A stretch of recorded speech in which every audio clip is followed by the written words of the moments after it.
a guide you to play YouTube music in background. So let's hop into YouTube music first. From there, you can select for any of the song. So let's say I'm tapping on Stuck With You and now it is playing.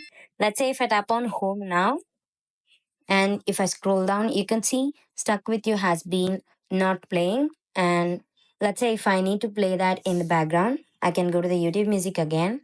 Here, you can tap on upgrade for that. And from here, you can listen to the music even if you're online and even if your screen is off and even the background. For that, you can tap on get music premium. From there, it will give you the best values and you can choose your plan and you can go for family plan also.